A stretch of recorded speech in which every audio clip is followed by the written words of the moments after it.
전 세계 많은 사람들이 즐기는 대표적인 아웃도어 활동으로는 캠핑, 하이킹 정도를 꼽을 수 있겠습니다. 우리나라는 영토 면적 자체가 넓지 않기에 비교적 안전한 취미 활동으로 여겨지고 있지만 사실 캠핑과 하이킹은 영토가 넓은 미국과 같은 나라에선 매우 위험한 취미로 알려져 있습니다. 예를 들어 통화권을 벗어난 곳에서 부상당한 채 조난을 당한다거나 오밤중 광활한 대지 한가운데서 길을 잃어버리는 등의 위험 등을 대표적으로 꼽을 수 있습니다. 오늘 들려드릴 이야기의 시작은 유튜브에 업로드된 미국 51구역 기술자의 아들을 인터뷰한 영상의 코멘트에서 시작됩니다. 51구역은 미국 네바다주 사막에 위치한 1급 군사기지로서 비밀 실험장으로도 알려져 있습니다. 이 구역은 미국 정부의 관할지인지라 완전히 출입이 금지되어 있음은 물론 접근조차 금지되어 있어 이 경고를 무시하고 진입하는 날에는 즉각 발포하는 경우도 많은 수수께끼의 장소입니다. 심지어 상공조차 비행 금지 구역이며 구글맵에도 표기되어 있지 않은 구역으로 알려져 있습니다. 어쨌든 51구역 전 근무자의 아들을 인터뷰한 영상에 스네이크 빈 맥이라는 인물이 코멘트를 남겼는데 이제부터 편의상 그를 그의 실명인 켄이라고 부르겠습니다. 켄이 자신은 하이킹을 즐겨하는 사람이며 51구역 근처에서 한 동굴을 발견하였다고 합니다. 그는 이전에도 하이킹 도중 여러 동굴들을 발견하고 그곳에 들어가 탐험하였지만 무섭다는 느낌은 한 번도 받은 적이 없었는데 이 51구역 근처에서 발견한 동굴은 자신이 입구에 발을 내디디려 하자 온몸이 미친 듯이 떨리는 것을 느끼게 되었다고 합니다.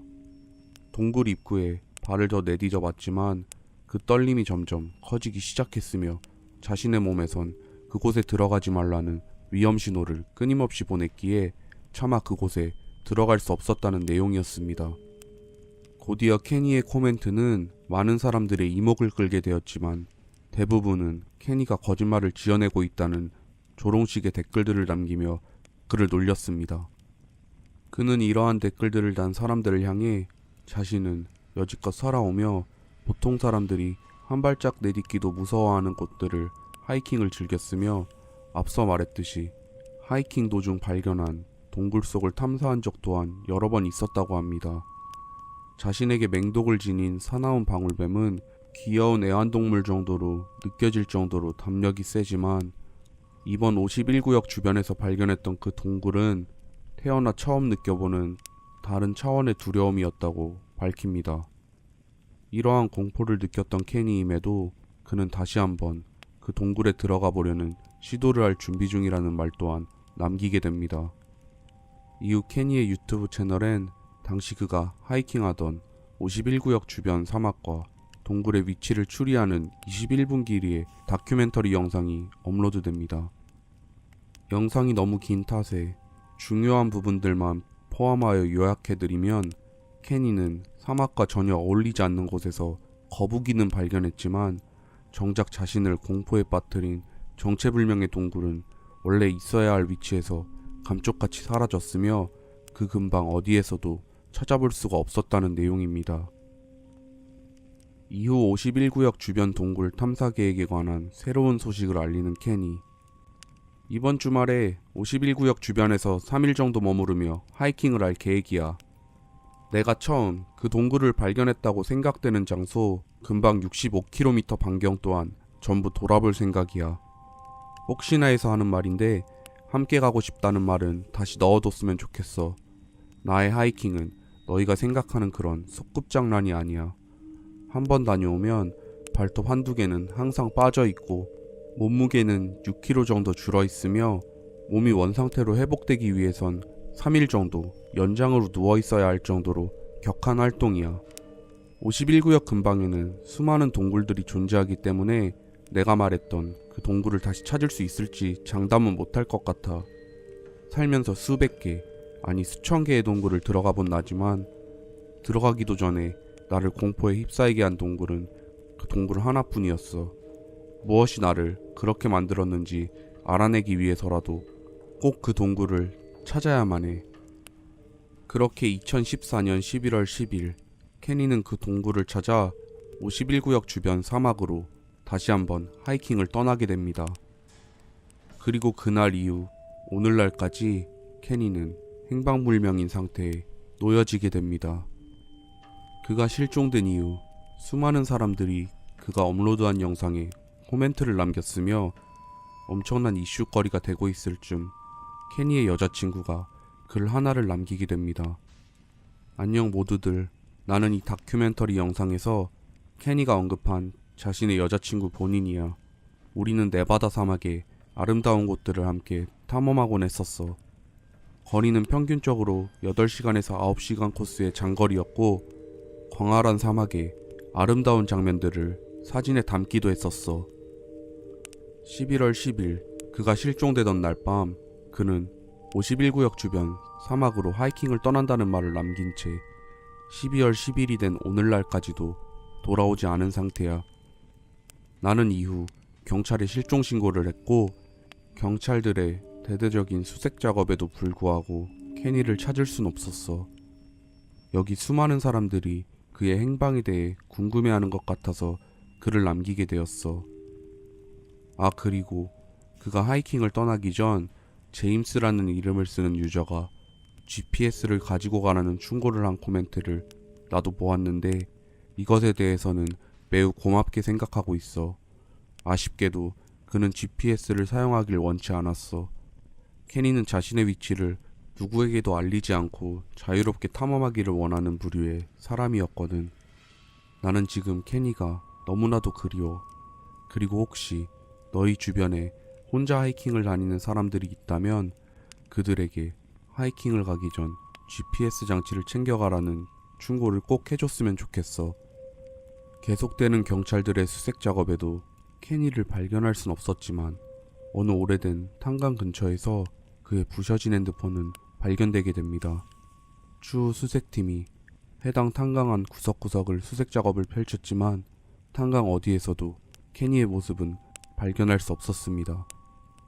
51구역 주변을 탐험하다 갑작스럽게 실종된 케니 사건에 대해 많은 관심과 가설들이 터져나오기 시작했는데 여기 제일 신빙성이 높은 3가지 가설들을 살펴보도록 하겠습니다. 하이킹 중 불의의 사고로 인한 사망. 저는 케니의 실종과 관련된 사건들을 조사하며 하이킹이라는 활동에 대해 여러 인터넷 검색 엔진에 검색을 해보았습니다. 실제 많은 하이커들이 하이킹 도중 위험한 상황에 맞닥뜨리게 돼 심한 부상을 입거나 사망한 뒤 발견되었다는 뉴스들이 꽤나 많았습니다.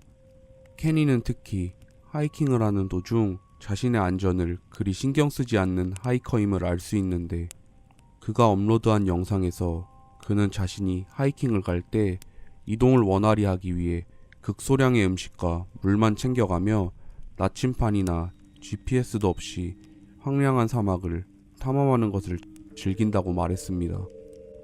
그리고 이전에 말해드렸듯이 케니가 하이킹을 다녀오면 발톱이 몇 개나 빠지며 3일을 알아눕는다고 했던 것 기억나시나요? 분명 그가 하는 하이킹은 보통의 하이킹보다 많이 위험해 보였기에 충분히 그를 사망에 이르게 할 위험 또한 도사리고 있었을 것처럼 보여집니다. 두 번째 가설, 케니는 자살한 것이다. 사실 여지껏 제가 전해드린 케니에 관련된 내용들만 살펴본다면 자살은 상당히 현실과 동떨어져 보입니다. 그는 51구역 근처에 동굴을 찾아내려 혈안이 된 것처럼 보였으니까요. 하지만 유저들이 찾아낸 여러가지 근거들은 그가 자살을 하였다는 이 가설을 꽤나 신빙성 있게 들리도록 만들었습니다. 그의 여자친구가 작성한 코멘트에서 그녀는 아마 케니가 혼자 하이킹을 떠난 뒤 자살을 한 것처럼 보인다고 밝히는데 그는 극심한 우울증을 수년간 앓고 있었음에도 정신과에 가 상담을 받거나 약물 치료를 받기를 거부했다고 합니다. 그러니 케니의 우울증은 점점 악화되었겠죠. 그리고 그가 실종되기 1년 전 그는 갑작스럽게 자신의 일을 관두고 그가 발명해낸 카우보이 패턴 인테리어 디자인을 판매하기 위해 사업을 벌였지만 사업은 그의 생각처럼 승승장구하진 못했고 결국 케니는 자신이 가지고 있던 돈을 거의 다 탕진한 상태였다고 합니다. 또한 케니의 아버지 역시 케니가 20대 초반이었을 때 우울증을 앓다 자살한 이력이 있으며 그 우울증이 극에 달했던 8월, 케니의 여자친구는 케니에게 혹시 극단적인 생각을 하려는 건 아니냐고 물어봤더니 만약 그가 그런 결정을 내리게 된다면 자신의 시신은 그 누구도 발견하지 못할 것이라 말했다 합니다. 그의 유튜브 채널에는 사람들의 이목을 끌기엔 힘들어 보이는 그의 발명품들을 소개하는 영상들을 보면 케니의 여자친구가 말했듯 케니의 사업이 잘 돌아가고 있지 않다는 것이 분명해 보였고, 그의 시신도 어느 누구도 오늘날까지 발견하지 못한 걸 보면 상당히 신빙성 있는 가설처럼 보여집니다. 또한 케니는 하이킹을 갈 때면 항상 그의 비디오 카메라를 챙겨가곤 했었는데 그날만은 비디오 카메라를 챙기지 않았다고 합니다. 케니가 말했듯이 51구역 주변에서 자신을 공포로 몰아넣은 그 동굴을 발견하고 사람들에게 이 동굴을 보여줄 생각이었다면 당연히 비디오 카메라는 챙겨가야 했을 텐데 말입니다. 세 번째 가설, 미국 정부에 의한 납치 또는 살해. 그가 동굴을 발견했다고 언급한 곳은 미국 네바다주 사막에 위치한 1급 군사기지, 바로 51구역 근처임을 밝혔습니다. 그리고 51구역은 오래전부터 많은 사람들이 정부가 외계인 또는 UFO에 관한 연구를 하고 있으며 그곳 주변에 거주하는 사람들은 정체불명의 발광물체를 보거나 의문의 굉음이 들린다는 주장 또한 끊임없이 퍼져나오는 곳입니다. 이 가설에 따르면 케니는 어찌저찌 51구역 근처에 있는 그 동굴을 발견했지만 그곳은 정부의 비밀 연구가 진행되는 곳이었으며 케니는 이때 자신이 보면 안 되는 무엇인가를 봐버린 탓에 정부로부터 납치 또는 살해당한 것이라는 가설입니다.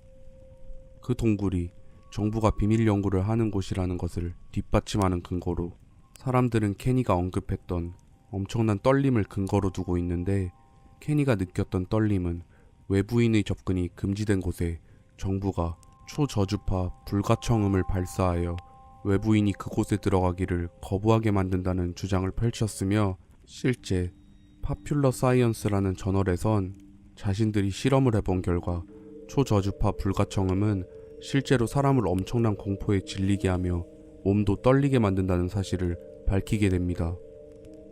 어찌됐든 케니가 사라진 것은 너무나도 안타까운 일입니다. 그리고 사람들이 주장하는 이 가설들 중 어느 것이 진실인지는 아무도 알 수 없습니다. 케니는 여전히 발견되지 않았으며 그가 언급한 그 동굴의 위치 또한 누구도 찾을 수 없었기 때문입니다. 분명한 건 51구역 주변에서 실종된 케니 사건에는 여전히 수많은 의문들이 남아있다는 것입니다. 오늘 이야기는 여기까지입니다. 재미있게 보셨다면 좋아요와 구독 그리고 알람 설정까지 부탁드리겠습니다. 감사합니다.